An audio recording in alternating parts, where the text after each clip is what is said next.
Oh, my meeting went late. Those guys are talkers. That's my excuse. But I've got my Bible. I've got you. Don't ask me about notifications.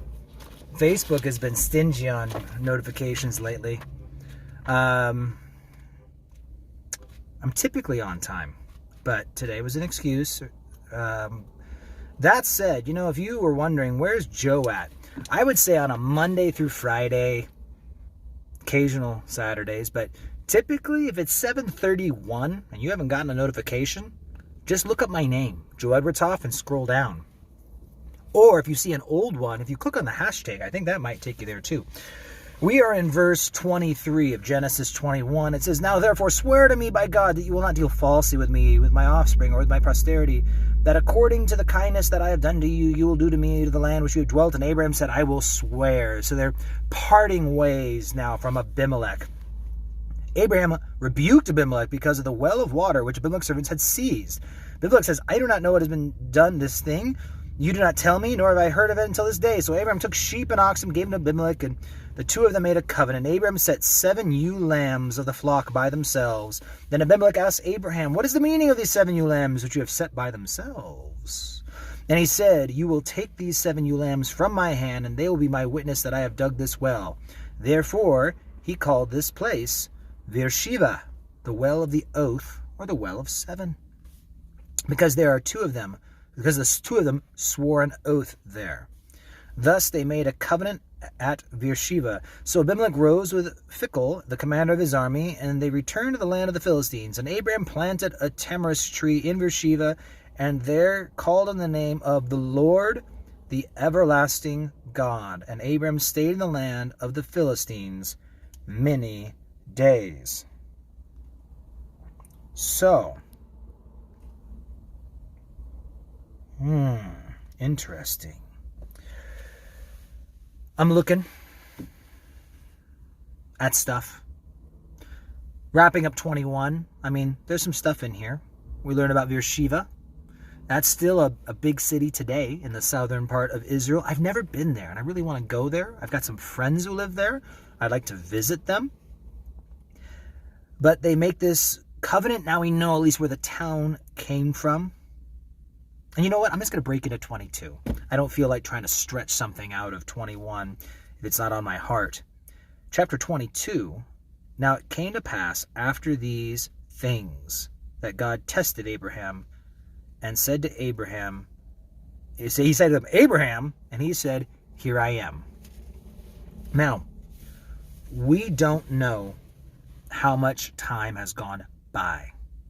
Some people believe that it's up to 30 years possibly have passed, because it does say in verse 34 of the previous chapter, many days have gone by.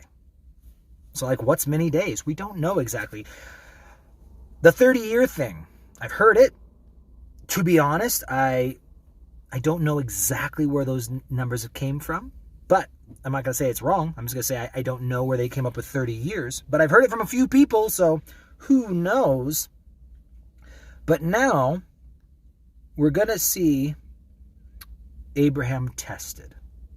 Our word there, nasa, it means to prove, like gold. You take gold and you have to test it to find out what kind of gold you got. I think of a childhood movie of mine was White Fang. And in there, we see the guys find the gold, right? And they have to take it down to the town. And the one guy who stayed back at camp, he was waiting to find out, what did we find? Because that's the funny thing, is you can find gold, but you don't really know what you have until it's tested. I mean, gold is gold. I'm not talking about pyrite, fool's gold. But how pure is it? And I think that's the catch. Purity is established by testing. And you'll never really know how pure you are until you're tested. Oh, here, look at all these cool guys. Look at all of them. Good-looking people. They're attacking the car. Help! Help! I'm at the 10-4 Cafe. Save me from my friends. I locked all the doors.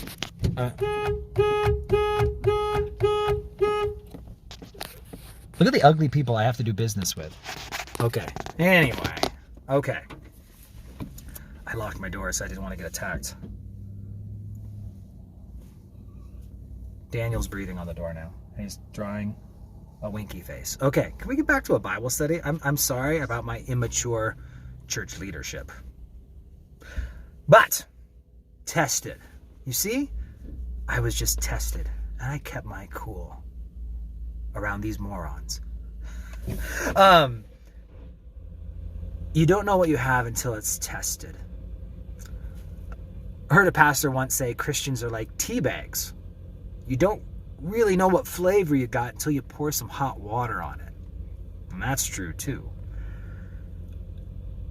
You know, it's one thing to keep your cool when everything's cool. It's another thing to keep your cool when the crap hits the fan.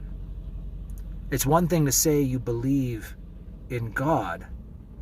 It's another thing to pray to God and ask Him to meet your needs and expect Him to do so. That's faith.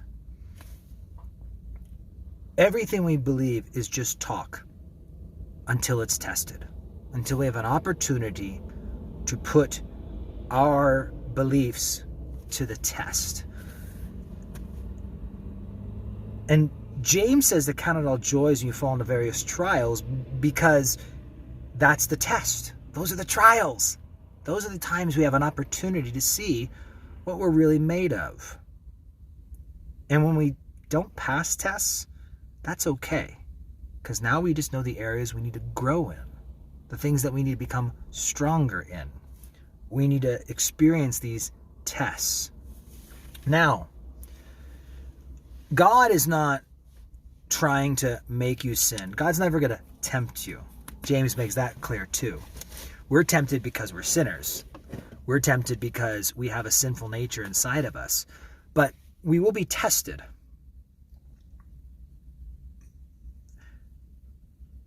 You think about the different experiences that the disciples had with Jesus.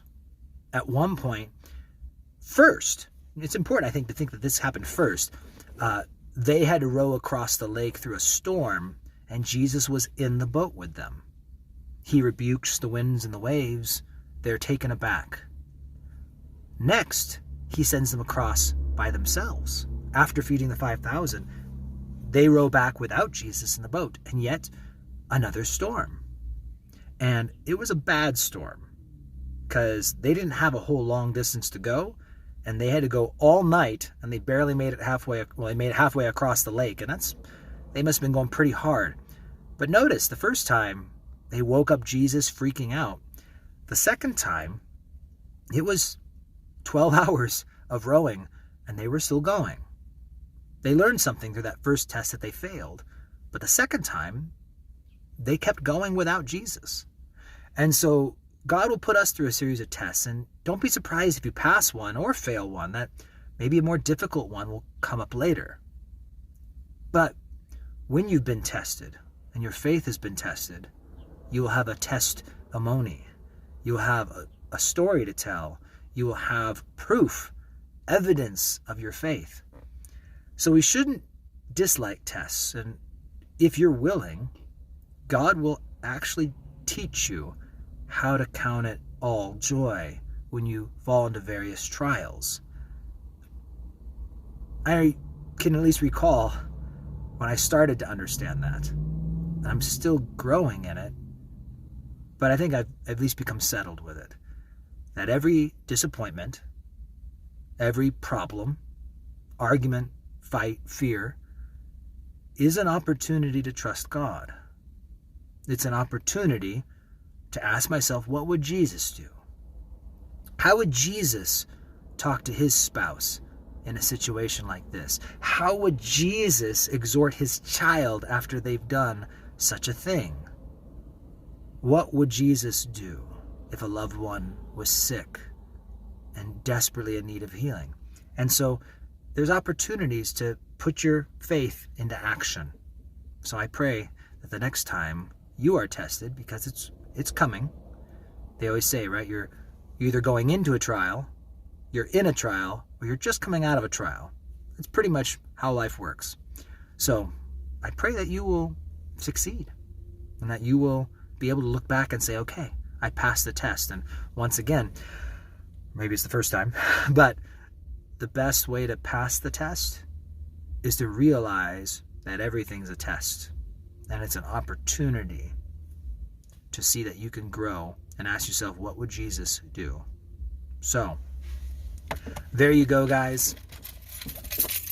Again, I'm sorry about these immature people that I hang around with. Pray for them and their wives, specifically their wives. They're married to these guys, and they need prayer and fasting and weeping, lamenting, and tears. So just do that for them, please. God bless you, keep you, and I will see you guys. What day is today? Is today Friday? Saturday? Today's Saturday. I'll see people at church tomorrow, and I'll see people online on Monday. God bless you guys.